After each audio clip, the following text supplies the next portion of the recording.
बिस्मिल्लाहिर्रहमानिर्रहीम। अस्सलाम वालेकुम। क्या हाल है जी? आप सबके ठीक ठाक हैं जी? शुक्र अल्लाह पाक का जी, हम भी बिल्कुल ठीक हैं।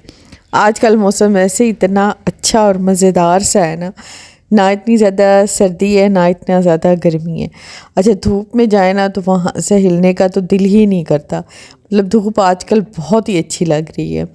और धूप हालांकि बैठी रहती है, घूमते फिरते रहते हैं, लेकिन फिर भी विटामिन डी की कमी अल्लाह जाने कहाँ से आ जाती है, ये मुझे समझ नहीं आती। अच्छा खैर, अभी यहाँ पे मैं बना रही हूँ चाप मसाला। मैंने मीट निकाला है और उसमें सारे मसाले डाल के ना, चाप मसाले में ना चाँपें बहुत ही ज़्यादा जल्दी गल जाती हैं। वैसे ही चाँपों में मैंने 1 गिलास पानी डाला है, सारे बेसिक मसाले डाले हैं, नमक, मिर्च, लहसुन, अदरक, प्याज, टमाटर और साथ में सूखा धनिया पाउडर, हल्दी और लाल मिर्च पाउडर। मैंने उसको कवर कर दी है। अभी दूसरे कामों में लग गई हूँ। गोश्त को मैं प्रेशर नहीं करती होती, चाँपों को तो बिल्कुल ही नहीं करती, क्योंकि ये अपने ही पानी में इतनी मज़ेदार गल जाती हैं, तो ज़्यादा एक्स्ट्रा प्रेशर या पानी ज़्यादा देने की ज़रूरत नहीं होती। तो खैर, मैं लग गई थी दूसरे कामों में। आज मुझे ऑर्डर था जी साग बनाने का और चाँप मसाला बनाने का। तो वैसे मेरा दिल था कि मैं फ्राई चाँप बनाऊं, लेकिन घर वालों की मर्ज़ी से चलना पड़ता है, तो उन्होंने कहा कि नहीं, मसाला बनाओ, क्योंकि साग के साथ ना अपने चाँप मसाला खानी है। मैंने कहा चलो ठीक है। तो बस मैं फिर जल्दी मैंने कहा काम समेट लूँ, क्योंकि सुबह जब वीकली मतलब जो कुछ ख़त्म हुआ होता है ना, तो मैं हस्बैंड से कह देती हूँ, वो जो जाते हुए ना मुझे देख के जाते हैं, क्योंकि मैं अगर निकलूँ ना, पता नहीं क्यों मुझे अजीब सी थकावट सी हो जाती है और वापस आके मैं बहुत ही स्लो हो जाती हूँ, क्योंकि जबकि ये सुबह का टाइम होता है और मेरा काफ़ी एनर्जी वाला का टाइम होता है। मतलब इस टाइम मैं काफ़ी ज़्यादा काम खींच लेती हूँ। हेल्पर नहीं आना होता है, जस्ट झाड़ू टाके करती है। मैंने बाकी सारा अपना किचन साफ़ करना होता है, सिंक साफ़ करना होता है, वॉशरूम साफ़ करना होता है, बेडरूम ठीक करना होता है, डस्टिंग करनी होती है। मतलब के ढेरों काम होते हैं जो मैंने भाग भाग के सारे समेटने होते हैं। मैं कहती हूँ कि बस वो आए ना, तो मेरे करने का और काम कोई ज़्यादा रह ना जाए, क्योंकि फिर ऊपर के काम अलग हो जाते हैं। ऊपर मैंने आजकल इतनी ज़्यादा बिज़ी हुई हूँ ना। एक तो मतलब जब गर्मी जाती है, सर्दी आती है, कपड़ों का बड़ा मसला होता है। पहले वाले कपड़े निकालो, जो छोटे हो गए हैं वो अलग करो, जो नहीं पहनने वो अलग करो, फिर उन्हें सेट करो, गर्मियों वाले कपड़े रखो, कंबल निकालो, मेहमानों वाले कंबल अलग करो, ख़ुद जो है ना वो अलग करो, बस किसी कमरे में क्या पहुंचाओ। बेडशीटें जो हैं वो सर्दियों वाली निकालो। और आजकल एक और काम में भी मैं बहुत ज़्यादा बिज़ी हुई हूँ, वो ये है कि मैं बस ऑनलाइन भी कुछ चीज़ें देख रही हूँ, छोटी मोटी, जो बजट के हिसाब से मेरे हिसाब में आती हैं, जो मुझे ज़रूरत होती हैं। एक तो वो मैंने ऑर्डर करनी होती हैं, वो मैंने लेनी होती है। दूसरी अहम बात यह है कि आपने पिछली वीडियो में आपने देखा भी होगा कि मैंने सोफ़ा जो है वो उसे ड्राइंग रूम में शिफ्ट कर दिए, क्योंकि उससे एक तो बहुत ही ज़्यादा मेरे लाउंज की डार्क लुक आ रही थी, दूसरा वो ज़रा थोड़ा बड़ा था काफ़ी ज़्यादा। जो मेरा टीवी लाउंज है उसको इतना ज़्यादा उसने घेरा हुआ था। मतलब तब तो ज़रूरत के तहत मैंने ले लिया, क्योंकि मुझे एक तो मुल्तान में तब एल शेप सोफ़े इतने ज़्यादा मिलते नहीं थे, तो ये मुझे सिर्फ़ उधर से मिला था, चेनवन से मिला था। काफ़ी कॉस्टली था, लेकिन ये है कि बहुत अच्छा चला है। 3 साल इसने मेरा साथ दिया है, तो आज तक ख़राब नहीं हुआ, बिल्कुल सेट है। और यहाँ पे ये जो मैं ओपन कर रही हूँ, ये दराज से मैंने कुछ चीज़ें ऑर्डर की थी। एक तो मैंने रैक मंगवाया था किचन की शेल्फ़ के लिए ना, रैक मुझे ज़रूरत था। मतलब कुछ एक तो ये खूबसूरत बड़ा लगता है और इस पे ऊपर नीचे चीज़ें आ जाती हैं, और ये सामने रखा हुआ ना प्यारा बड़ा लगता है। मुझे ये लेना था, तो मैंने ये दराज से ऑर्डर किया था।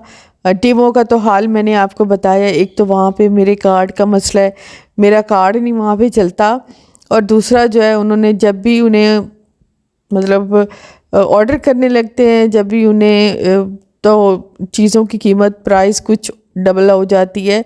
हम पसंद करते हैं तब और होती है, जब कैश आउट करने लगते हैं तब कुछ और हो जाती है। खैर जी, दराज पे कुछ समझ आ रही है तो वो चीज़ें मैं बाय कर रही हूँ। अच्छा, ये तो मैंने मंगाया है जी रैक, इसको अभी सेट कर सोनिया आई हुई थी तो मैंने कहा खोलो ज़रा देखते हैं, सेट करो, तो वो सेट कर रही थी। और दूसरा वो मैंने छोटी छोटी वो मंगाई थी डिवाइडर, तो वो मैंने 3 मंगा ली थी। 3 के सेट पे मेरे ख्याल में कुछ सेल थी इस तरह से, तो 3 वो मंगा लिए थे ताकि वो ग्लास सेट करने के लिए, कप सेट करने के लिए, या मसाला रखने के लिए, प्लेट्स रखने के लिए, मतलब वो बहुत ही ज़्यादा काम आती हैं। अच्छा, मैं वो किचन में सेट करूँगी, दोबारा अपना किचन काउंटर ज़रा सेट करूँगी ना, तो फिर आपको इसकी डिटेल दूँगी। फ़िलहाल तो जस्ट ये आए हैं, तो मैं खोल के देख रही थी कि कैसे हैं और कैसे इन्हें सेट किया जाता है और क्या क्वालिटी इसकी आई है। इसकी क्वालिटी कुछ ज़्यादा मुझे अच्छी नहीं लगी, ये कुछ इतना ज़्यादा अच्छा नहीं है मुझे। ये थोड़ा सा, ये देखें, ये थोड़ा सा रखने में ना, इसे मूव करो तो ये देखें ये थोड़ा सा हिलता है, मतलब बिल्कुल स्टक अपनी जगह पे, ये बिल्कुल मजबूत नहीं है ये वाला। तो बाकी जो है ये छोटे वाले वो जो डिवाइडर थे वो मैंने मंगवाए हैं।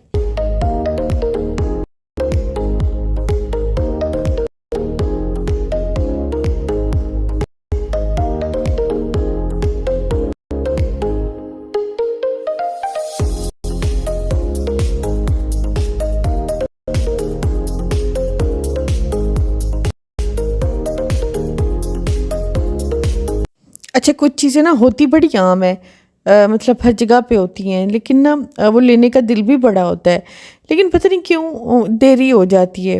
मतलब जो वो कहते हैं ना कि किस्मत में, नसीब में जब कोई चीज़ होती है ना वो तभी आती है। तो ये मैं कब से ही लेने का सोच रही थी, लेकिन पता नहीं क्यों मैं ऑर्डर ही नहीं कर पाती थी। खैर अभी तो मैंने ऑर्डर कर दी हैं, हालांकि बहुत आम चीज़ें आई हैं तो अच्छी बड़ी लगी हैं, लेकिन काम की बड़ी होती हैं। खैर अभी मैं यहाँ पे बनाऊँगी चाप मसाला, तो मैंने बना लिया था, मतलब उसमें सारे मसाले डाल के मैंने उसे रख दिया था, बस उसे जस्ट मैंने घी डाल के भूनना था। और यहाँ पे साग भी हमारा तैयार हो गया था, साग बिल्कुल अच्छे से मैश हुआ था, मधिया मारा गया था अच्छा ख़ासा। इसमें मेथी, पालक और सरसों का साग डाल के नमक मिर्च भी डाल दिया गया। तभी मैं फ़िलहाल इसे तड़का लगाऊंगी और रोटी बनाऊंगी।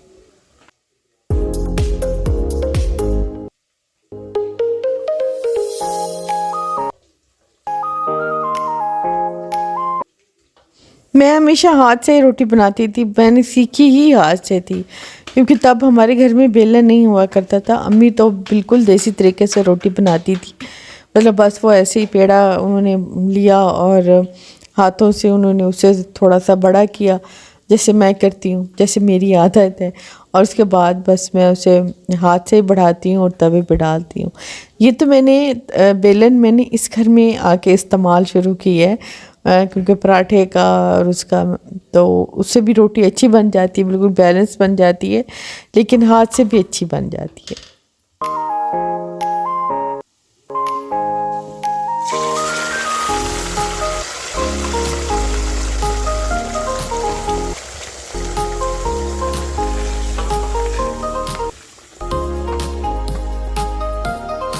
अच्छा, सरसों का साग है ना, तो इसमें हमने सारे मसाले तकरीबन सब कुछ डाल के मैंने बॉईल किया है। सूखी धनिया, लाल मिर्चें, लहसुन काफ़ी सारा बना के ना वो डाला है इसमें, बिल्कुल इसके साथ ही मैश हो गया है। नमक, मिर्च, हर चीज़। सिर्फ मैं तड़का लगाती हूँ लहसुन का, और लहसुन अदरक का जो बना होता है पेस्ट, सब मिर्चों के साथ, बस उसी का थोड़ा सा तड़का लगा लिया। बिल्कुल हल्का सा देसी घी हो तो देसी घी में लगा लें, मक्खन हो तो मक्खन से लगा लें, तो बस फिर तैयार हो जाता है। क्योंकि ये चीज़ें काफ़ी ज़्यादा टाइम लेती हैं, हमारे पास आजकल बिल्कुल टाइम नहीं होता, तो ये चीज़ें अगर बना के फ्रीज़ कर ली जाए ना तो फिर काफ़ी टाइम की बचत हो जाती है। ख़ास तौर पे सुबह नाश्ते में तो इसका बहुत ही मज़ा आता है। और मैं अभी आज मैंने, जब मैं ये एडिटिंग कर रही हूँ ना, आज मैंने दाल चावल बनाए हैं, तो सुबह मेरा ये फिर एक डब्बा लग जाता है। मतलब मैंने इसके काफ़ी सारे डब्बे बना के रख लिए हैं, तो बस एक डब्बा निकाला, उसका नाश्ते में तड़का लगाया, और जी बस हमारा सर्दियों वाला नाश्ता हो गया।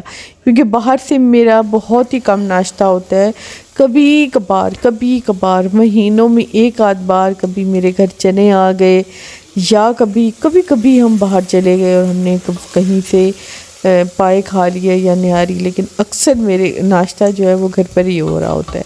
और ऐसी चीज़ें तो मैं बिल्कुल ही बना के रखती हूँ जो मेरे हस्बैंड को तो घर का नाश्ता ही बहुत पसंद है। वो तो सुबह नाश्ते में साग हो गया, अंडे हो गए, पराठे मूली वाले हो गए, ये चीज़ें पसंद करते हैं। तो मैं स्पेशली नाश्ते में उनका काफ़ी ज़्यादा एहतमाम करती हूँ, क्योंकि वो सुबह नाश्ता करके जाते हैं, उसके बाद वो वापस शाम को आकर खाना खाते हैं। दिन का मतलब स्किप हमने दिन में बस जो बचा कुचा खा लिया, तो मैं भी एक शाम में ही तैयारी कर लेती हूँ। नाश्ता का तो हो गया, लेकिन अभी शाम में मैं ये साग बना रही हूँ, सुबह नाश्ते में भी काम आ जाएगा। तो बस इसको तड़का लगा लेते हैं। थोड़ा बहुत जो पानी रह जाता है ना, वो भी स्टीम बनकर उड़ जाता है। और धनिया, हरा धनिया बस जस्ट एंड में डाल दें तो हमारा हो गया जी बहुत अच्छा खुशबूदार सा सरसों का साग तैयार। इसके साथ मैंने चावल वाली रोटी भी बनाई थी, लेकिन मैंने उसकी ना वीडियो नहीं बनाई। वो मैं अपने फ्रेंड्स में शेयर करती बोल के कि मैंने आज चावल की रोटी बनाई है, उनको दिखाई भी सही, लेकिन मैंने यूट्यूब के लिए नहीं बनाई। मुझे इतनी हैरत हुई, मैंने कहा देखो यूट्यूब के लिए नहीं बनाई, और फ्रेंड्स को बना के मैंने भेज दिए कि देखो मैंने चावल वाली रोटी बनाई है। चलिए नेक्स्ट इंशाल्लाह कल सुबह मैं साग को तड़का भी लगाऊंगी और चावल वाली रोटी भी आपके साथ बना के ना प्रॉपर शेयर करूंगी। और चावल वाली रोटी में ना अलग आलू, प्याज, सब्ज़ मिर्चें और धनिया ये भी डाल के अगर बना लें ना, चीला टाइप बना लें, तो वो भी चाय के साथ बड़ा ही मज़ा देता है। साग ना भी हो तो वो एक अलग सी एक डिश हो जाती है, वो एक अलग सा खाना हो जाता है, वो भी प्रॉपर मील हो जाता है चाय के साथ। आप बिल्कुल छोटी सी बना के खा लें तो बस रज जाता है बंदा, पेट रज जाता है। अस्सलाम वालेकुम जी, सारों को सलाम, फ्रेंड्स को। और सर्दियों की जी हमारी चावलों की रोटी और साग, सरसों का साग रेडी है। आज का नाश्ता हमारे घर पे, आ जाओ। खैर जी, साग बनाया, चावल की रोटी बनाई और उसके बाद मैंने बना ली है ग्रीन टी। ग्रीन टी तो लाजमी है, क्योंकि जब ऐसा खाना खाया जाए तो फिर चाय थोड़ी हैवी हो जाती है, लेकिन ग्रीन टी बनती ही बनती है। मैं तो अपनी ग्रीन टी में हनी डालती हूँ, लेमन डालती हूँ, मुझे जो ऐसे ही अच्छी लगती है। लेकिन मेरे हस्बैंड कुछ भी नहीं लेते, सिर्फ वो ग्रीन टी लेते हैं। मतलब ग्रीन टी का मतलब ओनली ग्रीन टी और गरम गरम पानी में सिर्फ ग्रीन टी। तो मैं बस कुछ ना कुछ ज़रूर डाल देती हूँ। अच्छा, कभी मैं इसमें सौंफ भी डाल देती हूँ, कभी मैं इलायची भी डाल देती हूँ। मुझे इलायची की खुशबू बड़ी पसंद आती है ग्रीन टी में। इलायची की खुशबू बहुत ही ज़्यादा मज़े की होती है। तो मैं फ़िलहाल अभी यही बना रही हूँ।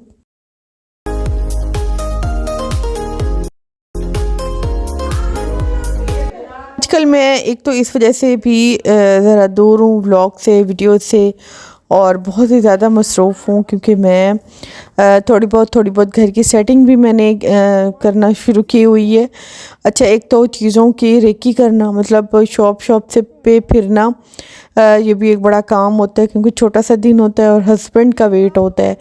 क्योंकि जब भी उनके पास टाइम होता है मुझे तभी जाना होता है मार्केट्स, और हर दुकान पे देखना होता है, अपने मतलब की अपने बजट के हिसाब से चीज़ें लेनी होती हैं, घर की सेटिंग करनी होती है। ये सोफ़ा कम बेड जो ब्लैक वाला है, ये मैं अपने पुराने घर से लेके आई थी, लेकिन अब ये मुझे बिल्कुल ही आउट ऑफ फैशन लग रहा है और अच्छा भी नहीं लग रहा। इसकी बस मुझे ये इससे दिल भर गया है। अच्छा, फ़िलहाल क्योंकि ऊपर वाला पोर्शन तो मेरा बिल्कुल खाली है, सिर्फ अम्मी के कमरे में मैंने 2 सिंगल बेड रखे हुए हैं, बाकी मेरा ऊपर वाला जो टीवी लाउंज है वो भी बिल्कुल खाली है। और अम्मी वाले में खैर है, और फातिमा वाला तो वैसे भी मैंने थोड़ा लॉन्ड्री वाला बनाया हुआ है। अच्छा, ये जो सोफ़ा कम बेड है ये फ़िलहाल मैं ऊपर पहुंचा रही थी, क्योंकि जब मेहमान आते हैं ना, तो मेहमान मेरे घर खैर से मतलब काफ़ी सारे आ जाते हैं, तो ऊपर उनको रहने के लिए प्रॉब्लम होती है। एक रुमान का कमरा हो गया, एक अम्मी का, मतलब 2 बेड हैं, तो ये तीसरा बेड साथ में लगा दूँगी, या इसे एज आ सोफ़ा फ़िलहाल के लिए मैं लाउंज में, ऊपर वाले लाउंज में रख दूँगी। तो चलो कुछ बैठने की जगह हो जाएगी। तो ये ऊपर ऐसे नहीं जा सकता था, मतलब हम रुमान के बाबा नहीं से उठा के ना ऊपर पहुंचा पा रहे थे, तो मज़दूर हायर किए थे। तो क्योंकि ऊपर जाके ये कट की शेप आती है और ये काफ़ी ज़्यादा हैवी था, ऊपर कट की शेप जाते हुए उन्हें भी इतना ज़्यादा मसला हुआ। खैर उनका डेली का काम है, थोड़ी देर बाद बेचारों ने कर लिया और सेटिंग कर दी। अच्छा, ये वाला सोफ़ा जो है ये मैंने पिछली वीडियो में इसका कवर भी लगाया है। इसको मैंने कर दिया है पीछे अपनी डाइनिंग वाले एरिए में, और डाइनिंग वाली एरिए से बाकी सारी चीज़ें हटा दी हैं। सिर्फ मैं अपनी डाइनिंग टेबल रखूँगी और ये वाला सोफ़ा रखूँगी, और कुछ भी नहीं रखूँगी, क्योंकि इतना ज़्यादा भरमार करने का मेरा फ़िलहाल कोई दिल नहीं है। मैं चाहती हूँ कि बिल्कुल छोटा छोटा फर्नीचर हो घर में, मतलब ज़रूरत का हो, और घर खुला खुला भी लगे और डेकोरेट भी लगे। फ़िलहाल तो इन्हीं चीज़ों में मैं इतनी ज़्यादा मसरूफ़ हूँ, क्योंकि छोटी सी छोटी चीज़ भी इतनी सोच समझ के और इतनी फिर फरा के लेनी पड़ती है। वीडियो में इस वजह से नहीं बना सकती क्योंकि एक तो मतलब जिस भी शॉप पे जाएं ना, फर्नीचर शॉप पे जाएं या डेकोरेशन पीस शॉप पे जाएं, तो वहाँ पे उन्होंने पता नहीं इनको बीमारी क्या है। हालांकि दूसरे मुल्कों में तो कभी भी मैंने नहीं देखा, मैंने सबकी वीडियोस देखी हैं, हर कोई अलाउ करता है कि आप वीडियोस बना लें, लेकिन पता नहीं इनको क्या बीमारी है कि ये इन्होंने बड़ा मोटा मोटा लिखा होता है कि तस्वीर और video banana not allowed, not allowed, not allowed.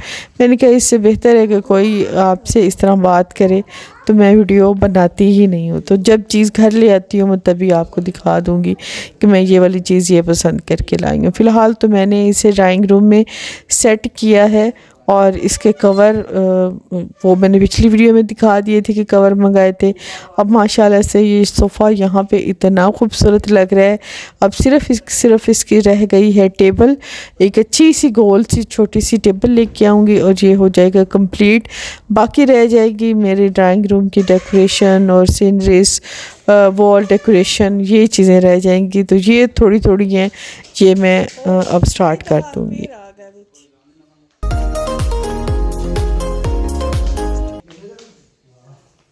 चलें जी, लाउंज मेरा हो गया है बिल्कुल खाली, कुछ भी नहीं अब इसमें रहा। अच्छा, सिर्फ मेरे हस्बैंड की ना बुक्स वो डाइनिंग टेबल पर रह गई हैं काफ़ी सारे, क्योंकि उनका बुक्स वगैरह का काम होता है, तो वो ज़्यादा फिर इधर खाते वगैरह रखे होते हैं, तो सिर्फ वो रह गई हैं। बाकी सारा मेरा मतलब ख़त्म हो गया है, बिल्कुल लाउंज खाली हो गया। अब मैं इस हिसाब से यहाँ पे सोफ़े लाना चाह रही हूँ। अच्छा, मैं ऐसे सोफ़े लाना चाह रही हूँ जो छोटे भी हों, जो कंफर्ट भी हों, और जो थोड़े अच्छे भी हों। लेकिन ये था 7 सीटर, ये यहीं पे ही ठीक लग रहा था, दीवार के साथ लगा दिया ना, तो ये यहीं पे ठीक लग रहा था। यहाँ पे इसने मतलब एक तो सीढ़ी वाली साइड से काफ़ी ज़्यादा लंबी लाइन लगाई हुई थी, पूरी गली बन गई थी, और थोड़ा मतलब बड़ा था ना, तो इस हिसाब से फिर मैंने इसे थोड़ा बैक पे कर दिया है। फ्रंट पे अब कुछ और अच्छा सा लाइट कलर में लेके आऊँगी। तो फ़िलहाल जो साग मेरा बच गया था ना, मतलब जो सिर्फ तड़के वाला, मतलब जो निकालूंगी सिर्फ तड़का लगा लूँगी, उसको मैं इस तरह से डब्बों में बंद करके ना वो मैं फ्रिज में रख लेती हूँ, फ्रीज़र में, क्योंकि फ्रिज में ख़राब हो सकता है। फ्रीज़र में रख दूँगी, बस एक डब्बा निकाला, तड़का लगाया और हांडी हमारी हो गई तैयार। तो बस जी, मेरी आज की वीडियो यहीं तक है। इंशाल्लाह जी नेक्स्ट में जल्दी मिलेंगे। वीडियो पसंद आ जाए तो प्लीज़ लाइक कीजिएगा। नेक्स्ट वीडियो में आपको दिखाऊंगी कि न्यू लाउंज सोफ़ा मैं कौन सा लाई हूँ और वो कैसा है, खूबसूरत है, अच्छा है, ये आप बताइएगा।